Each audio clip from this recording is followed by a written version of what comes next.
Kisah Para Rasul 9 ayat 32-43. Petrus menyembuhkan Eneas dan membangkitkan Dorcas. Pada waktu itu Petrus berjalan keliling mengadakan kunjungan kemana-mana. Ia singgah juga kepada orang-orang kudus yang tinggal di Lida. Di situ didapatinya seorang bernama Eneas yang telah 8 tahun terbaring di tempat tidur karena lumpuh. Kata Petrus kepadanya, "Eneas, Yesus Kristus menyembuhkan engkau. Bangkitlah dan bereskanlah tempat tidurmu." Seketika itu juga bangkitlah orang itu. Semua penduduk Lida dan Saron melihat dia, lalu mereka berbalik kepada Tuhan. Di Yope ada seorang murid perempuan bernama Tabita, dalam bahasa Yunani Dorcas. Perempuan itu banyak sekali berbuat baik dan memberi sedekah. Tetapi pada waktu itu ia sakit lalu meninggal. Setelah dimandikan, mayatnya dibaringkan di ruang atas. Karena Lida dekat dengan Yope, murid-murid yang mendengar bahwa Petrus ada di Lida menyuruh 2 orang kepadanya dengan permintaan, "Segeralah datang ke tempat kami." Lalu berkemaslah Petrus dan berangkat bersama-sama dengan mereka. Setibanya di sana, ia dibawa ke ruang atas. Semua janda datang berdiri dekatnya dan sambil menangis mereka menunjukkan kepadanya semua baju dan pakaian yang dibuat Dorcas waktu ia masih bersama mereka. Tetapi Petrus menyuruh mereka semua keluar, lalu ia berlutut dan berdoa. Kemudian ia berpaling ke mayat itu dan berkata, "Tabita, bangkitlah." Lalu Tabita membuka matanya dan ketika melihat Petrus, ia bangun lalu duduk. Petrus memegang tangannya dan membantu dia berdiri. Kemudian ia memanggil orang-orang kudus beserta janda-janda, lalu menunjukkan kepada mereka bahwa perempuan itu hidup. Peristiwa itu tersebar di seluruh Yope dan banyak orang menjadi percaya kepada Tuhan. Kemudian Petrus tinggal cukup lama di Yope di rumah seorang yang bernama Simon, seorang penyamak kulit. Amin.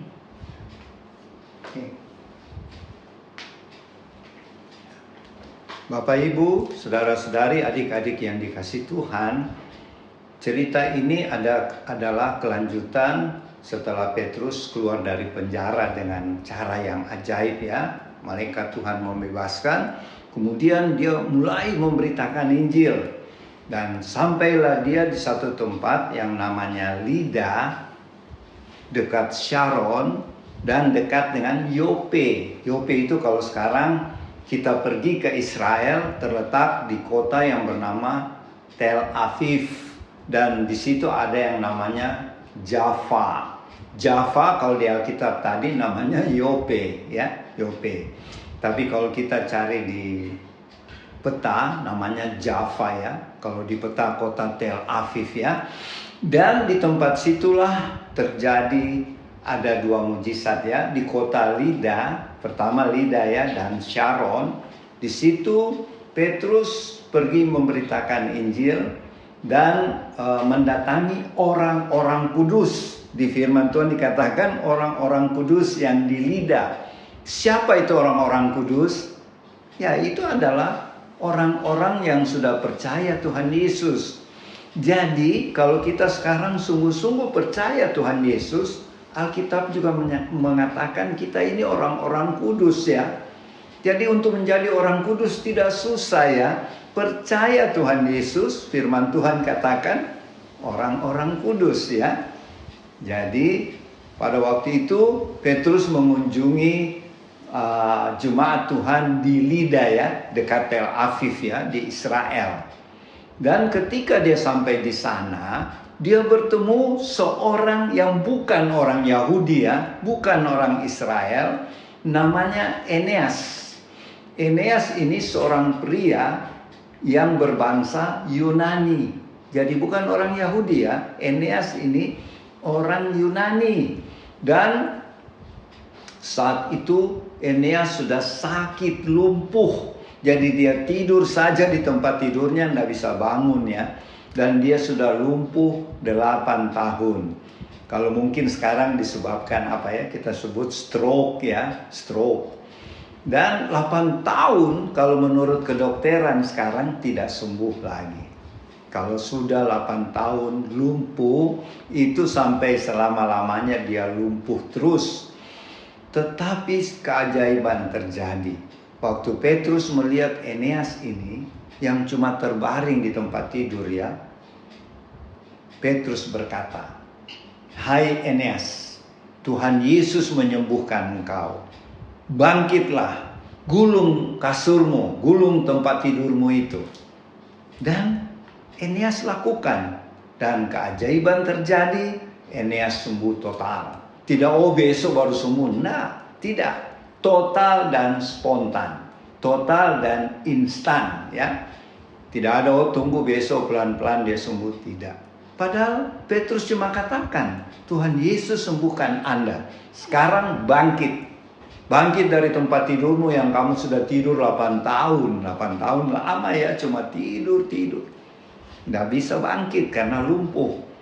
Nah itu keajaiban mujizat yang pertama yang dilakukan oleh Rasul Simon Petrus. Kemudian kita pindah lagi di kota yang bernama Yope dekat Lida ya.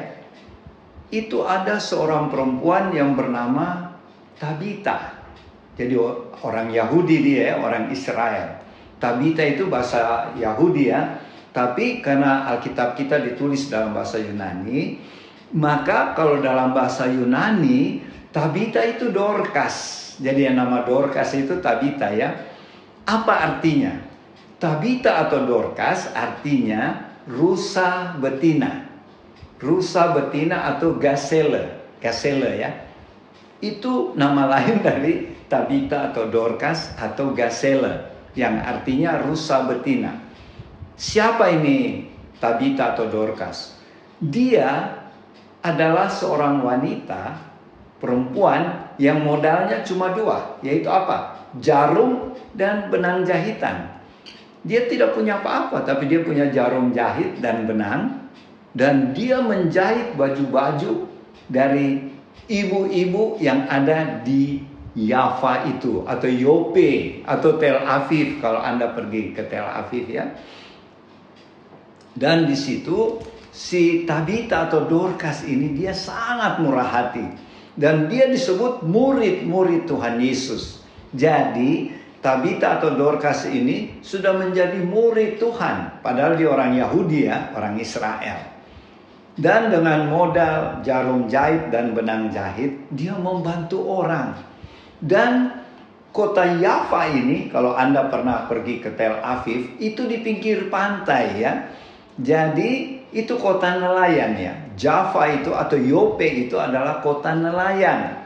Jadi pria-pria di Yope atau Java ini pekerjaannya, profesinya pergi menangkap ikan di laut Mediterania. Jadi Java ini terletak di pinggir laut Mediterania. Dan banyak pria-pria atau nelayan itu tenggelam, karam perahunya dan mati. Sehingga banyak wanita-wanita di Yope waktu itu menjadi janda-janda. Dan mereka miskin-miskin ya. Tetapi si Dorcas atau Tabita ini murah hati. Dia jahitkan baju-baju, ibu-ibu janda perlu baju. Dan kalau Tabita melihat mereka tidak punya uang, dia kasih gratis. Tidak usah bayar ya. Nah, itulah kemurahan hati dari Tabita dan Dorcas. Dan satu kali dia sakit dan dia meninggal. Meninggal dunia. Sehingga ibu-ibu janda semua menangis karena mengingat kebaikan Dorcas ya. Tabita, kalau jahit baju sama dia tidak perlu bayar kalau tidak ada uang. Mereka ingat semua kemurahan hati Tabita. Sehingga mereka berpikir, panggil Petrus. Petrus ada di Lida. Lida dan Yope tidak jauh ya. Cuma perjalanan sekitar setengah jam. Jadi mereka pergi panggil. Kenapa mereka pergi panggil? Supaya waktu nanti pemakaman Tabita ada Rasul Petrus yang waktu itu ada di Lida, yang telah menyembuhkan Eneas yang lumpuh ya, 8 tahun lumpuh, untuk memimpin ibadah pemakaman lah istilahnya. Dan kemudian Petrus dengar, wah Tabita sudah meninggal. Dia pasti tahu ya, murid-murid Tuhan yang ikut Tuhan Yesus, dia pergi ke Yope, ke Yafa, kalau sekarang Java, di Tel Aviv ya, pinggir pantai. Dan sesampai di sana, perempuan-perempuan janda ini kasih lihat sama Petrus, inilah Pak Petrus, ini baju-baju yang dijahit oleh Dorcas atau Tabita, dan kadang-kala dia tidak minta bayaran, dia baik sekali. Petrus terharu akan kebaikan Tabita atau Dorcas ini, sehingga dia bilang, silahkan kamu keluar dulu semua dari kamar ini, karena jenazahnya ada di dalam kamarnya Tabita ya. Jadi ketika ibu-ibu janda sudah keluar semua, Petrus berlutut dan berdoa kepada Tuhan Yesus. Dan setelah itu kita baca tadi, kemudian waktu setelah dia berdoa, dia berpaling ke jenazahnya Tabita, dan Petrus berkata, Tabita atau Dorcas, bangkitlah. Itu saja, cuma 2 kata. Tabita, bangkitlah. Dan apa yang terjadi? Keajaiban. Tabita membuka matanya dan dia lihat Petrus. Dia kaget tentunya. Ih, ini kan muridnya Tuhan ini, bos ini Petrus. Dia lalu duduk. Kemudian Petrus memegang tangan Tabita, membantu dia berdiri. Kemudian dia memanggil semua jemaat Tuhan yang ada di Yope ini dan para janda, dan semuanya mereka kaget karena Tabita sudah hidup kembali. Dan pada waktu itu orang di Yafa, di Tel Aviv, banyak jadi percaya pada Tuhan Yesus. Ya, banyak orang dulu, orang Yahudi tidak percaya Tuhan ya.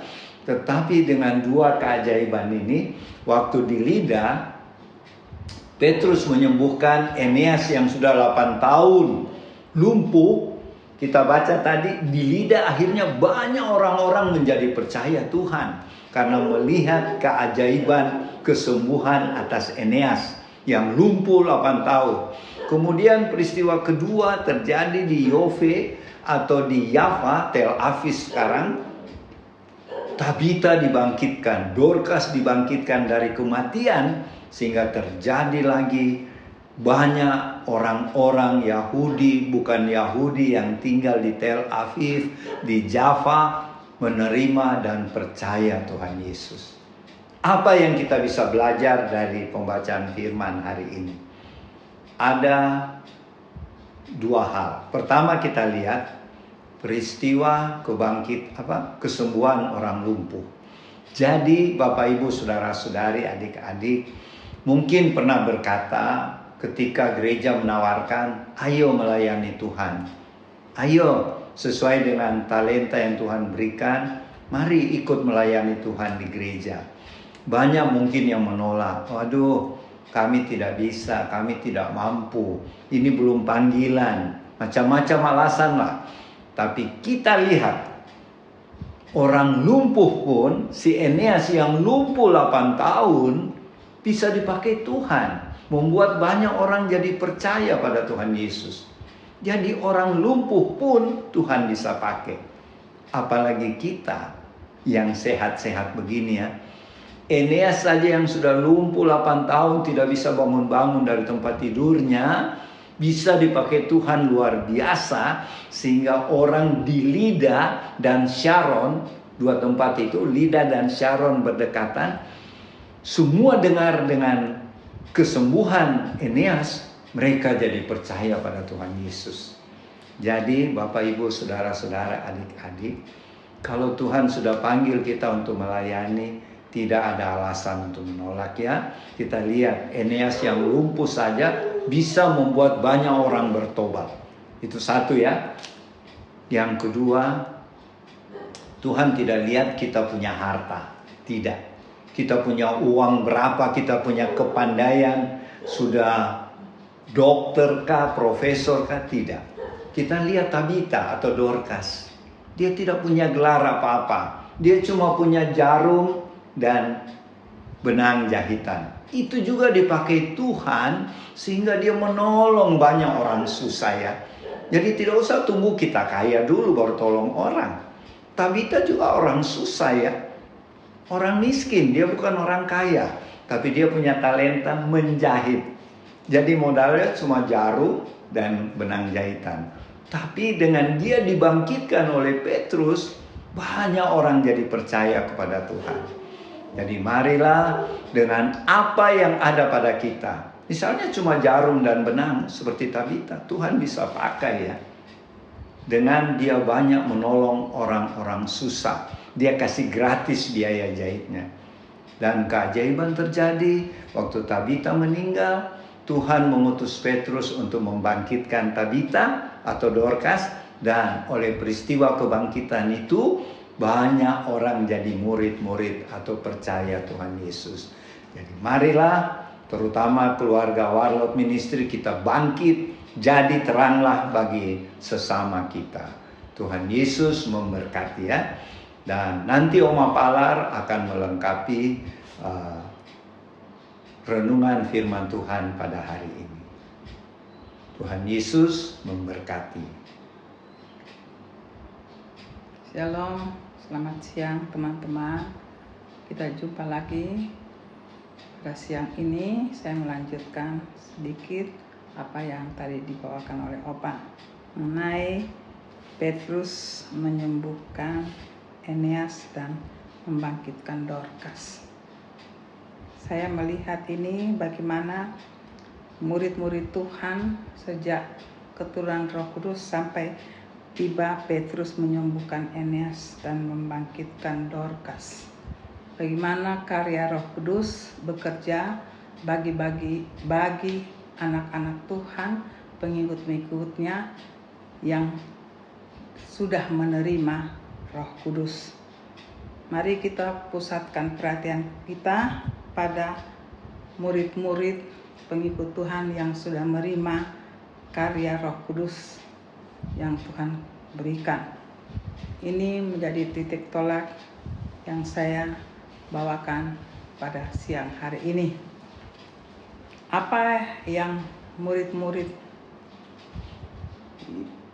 sudah diberikan oleh Tuhan, bagaimana mereka punya hati menerima ini. Saya melihat itu dari sisi manusia. Yang pertama, mau mengikut Tuhan, mau menerima apa yang Tuhan sudah ajarkan, sudah beritakan sejak Tuhan ada di bumi ini. Saya melihat dari sudut pandang itu sampai mereka mulai keturunan Roh Kudus sampai kita baca pada saat itu begitu banyak mujizat. Ya, mari kita lihat untuk hal ini. Saya percaya pemberitaan firman ini hari ini itu menjadi satu kerinduan kita juga sebagai pengikut Tuhan. Sebagai pengikut Tuhan pada lebih-lebih pada akhir zaman ini. Saya percaya begitu banyak pengikut Tuhan. Kita juga sebagai jemaat mau seperti itu, rindu akan hal ini. Tapi kita menerima kenyataan. Banyak yang rindu, tetapi tidak tahu bagaimana. Ya. Kita sudah dipimpin oleh firman Tuhan, yaitu Alkitab, menjadi penuntun kita. Ada begitu banyak kita dengar firman, begitu banyak pemberitaan mulai di gereja, khotbah, dan sampai di medsos. Menjadi kesimpulan saya juga di dalamnya, mau menjadi seperti apa yang Tuhan inginkan. Tapi kita harus jujur, karena kita terbatas untuk hal ini. Kita dihadapi oleh dunia yang makin sulit. Kita harus jujur mengatakan, kadang-kadang dunia ini menghilangkan kerinduan kita. Dunia ini menghilangkan apa yang kita rindu untuk Tuhan pakai. Tetapi kalau kita duduk setiap hari Minggu yang paling kurang, kita duduk di gereja, kita melihat pemberitaan firman, kita sangat rindu. Tetapi kita mengatakan, Tuhan, aku mau. Tapi kenyataan yang kita terima, kita sampai pada kemampuan hanya rindu. Ada juga yang rindu, sudah menyata mau, tapi mulai dari lingkungan. Itu benar juga. Ya, tapi kalau kita baca firman hari ini, itu menjadi satu tantangan. Bisa menyembuhkan. Ya, bisa membuat orang yang sadar, yang belum sadar dalam kehidupan yang sebenarnya menjadi sadar.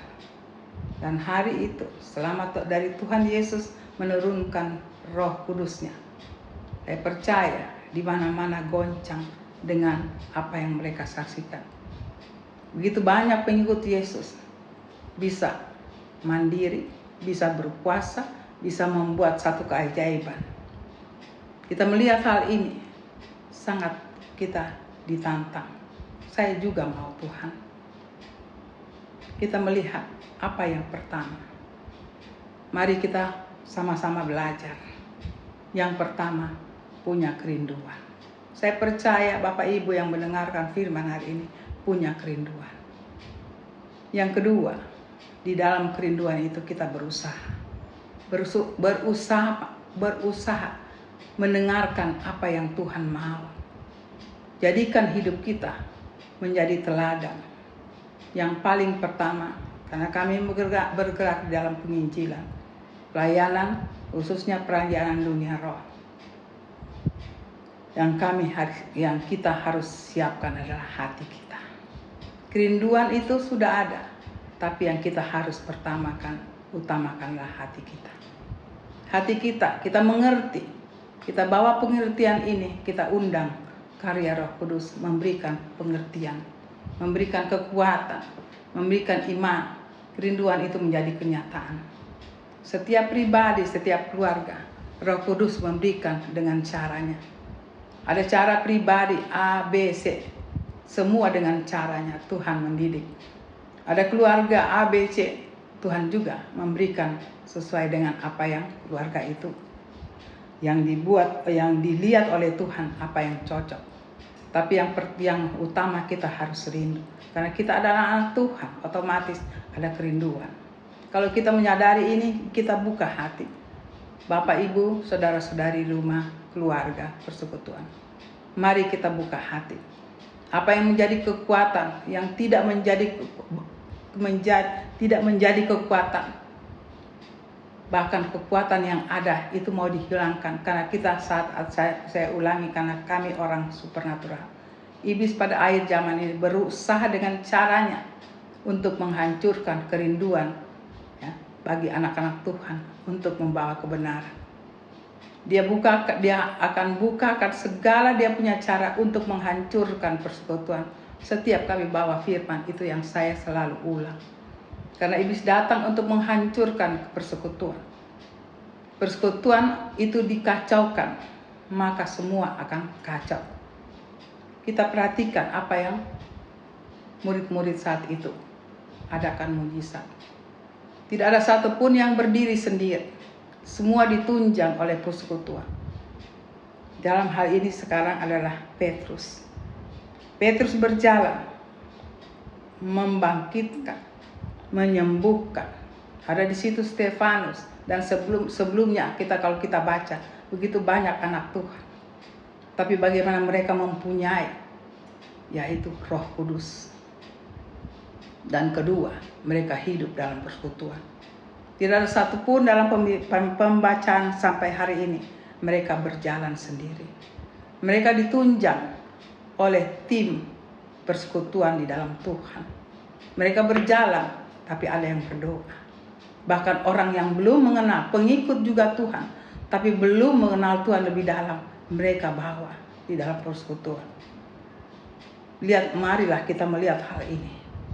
Apa yang kita rindukan, kita minta Roh Kudus. Roh Kudus akan bawa ke hal yang demikian. Untuk kita akhirnya kita menjadi seperti murid-murid Tuhan. Mari kita undang Roh Kudus. Beberapa hari yang lalu, kita sudah sama-sama mengingat bagaimana Roh Kudus bekerja. Biarlah apa yang kita baca itu kerinduan menjadi kerinduan yang sangat hakiki. Di saat Roh Kudus bekerja, tidak ada satu pun di dunia yang bisa menghalangi. Bahkan orang mati pun bisa bangkit. Orang sembuh, lumpuh berjalan. Orang yang hilang arah bisa diarahkan. Bahkan orang yang belum mengenal Tuhan lebih dalam, itu dilakukan oleh anak-anak Tuhan, murid Tuhan.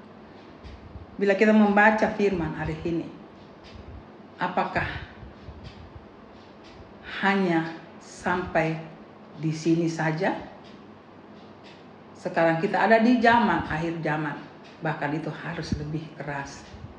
Kekuatan Tuhan Roh Kudus berikan, kita harus lebih radikal.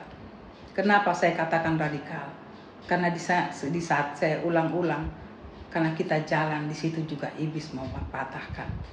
Jangan jauhkan dari persekutuan. Kerinduan ini akan berjalan lebih indah, lebih menjadi satu kekuatan. Kerinduan kita akan tercapai apabila kita masuk dalam persekutuan. Apabila kita rindu tetapi tidak di dalam persekutuan, tidak bisa. Jangan rindu hanya menjadi rindu. Tetapi apa yang menjadi firman hari ini, lihatlah kehidupan murid-murid Tuhan. Ada persekutuan. Kerinduan di dalam persekutuan itu akan terwujud. Di situ akan terlihat semua apa yang kita butuhkan. Kita tidak mampu, kita saling mendukung di dalam. Kita saling mengisi kekurangan kita. Saling melihat kelebihan dan kekurangan, saling membantu. Nah, firman hari ini, maka terjadilah apa yang kita rindu. Roh Kudus akan wujudkan lebih lengkap lagi. Firman hari ini membawa kita pada kesadaran. Mari kita tetap dengan Tuhan. Orang akan melihat kita lebih daripada yang sebenarnya. Kita orang biasa. Tetapi bila Roh Kudus bekerja, kita bukan jadi orang biasa. Apa yang dunia tidak bisa berikan, membangkitkan orang mati. Itu sangat untuk saya, sangat istimewa. Menyembuhkan. Mereka tidak sekolah. Tidak ada sekolah, tapi mereka mengundang Roh Kudus hadir di dalam hidup mereka. Mereka buka hati mereka. Dan kerinduan mereka terwujud karena hidup bersama. Kehidupan bersama saling membantu. Saya ulang bahwa ini jangan kita jauhkan persekutuan. Bapak Ibu, persekutuan lengkap di dalamnya adalah wujud Tuhan. Kita mau cari Tuhan tidak usah jauh-jauh. Di dalam hidup kita dan di dalam persekutuan kita. Di situ juga lengkap kerinduan yang Tuhan akan mewujudkan, yang akan diwujudkan bagi kita, dan kita akan melakukan apa kerinduan kita. Tuhan akan memupuk kita.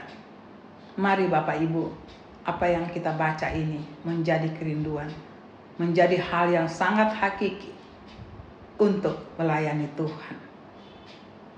Bawalah Injil kebenaran di dalam setiap kehidupan kita. Di tempat kita berada, kita berkarya, di situ kita nyatakan kuasa Tuhan. Bahkan dunia akan melihat terheran-heran. Apa yang menentang Tuhan, kita bisa menjawabnya. Karena Tuhan katakan, di saat kamu ditekan, di situ aku berbicara. Dan itu nyata Bapak Ibu. Mulai dari keturunan Roh Kudus sampai pembacaan ini, mari kita lihat kesimpulan anak-anak Tuhan berkarya. Tidak ada, saya ulang-ulang, tidak ada yang sendiri. Semua saling mengikat satu dengan yang lain. Semua saling membantu. Saya ulang-ulang di sini Bapak Ibu, karena setan tidak suka. Sekali lagi, setan tidak suka karya Tuhan. Setan mau bawa pengikut-pengikutnya. Kalau kita dalam persekutuan, kita akan terhindar. Saling mendukung dari kejahatan iblis untuk menghancurkan kita. Apa yang kita baca, mari kita miliki. Bertekadlah dengan kerinduan. Tuhan, aku rindu. Di saat kita rindu dalam persekutuan itu akan sekali lagi Tuhan akan memberikan. Saya sedikit mengulang hal ini Ibu, karena itu saya sangat menekankan. Tidak ada cara lain, saya mau berbicara terlalu banyak kalau kami mau saksikan. Tapi kami simpulkan, perlawanan iblis dengan hal-hal ini sangat-sangat karena kami ada di situ, supernatural. Dengan segala macam cara iblis mau patahkan Bapak Ibu segala karya Tuhan, tetapi Tuhan katakan, aku mencari orang-orang yang merindukan aku, dan aku mau cari orang-orang yang mau aku pakai. Firman hari ini sungguh indah. Mari kita bersama-sama mewujudkan apa yang Tuhan inginkan. Kita menyenangkan hati Tuhan, itu yang utama. Maka semua kejaminan kehidupan kita pasti Tuhan akan berikan. Kita persembahkan ini pada Tuhan sebagai karya kita menyenangkan hati Tuhan. Hanya itu yang saya bisa bawakan. Kiranya Bapak Ibu bisa mengerti dan saya berdoa. Roh Kudus akan memberikan pengertian lebih dalam daripada apa yang saya bawakan hari ini. Kiranya firman hari ini dengan karya Roh Kudus Tuhan Yesus dapat memberkati Bapak Ibu yang mendengarkan firman hari ini. Terima kasih. Sampai kita jumpa lagi di minggu depan. Amin.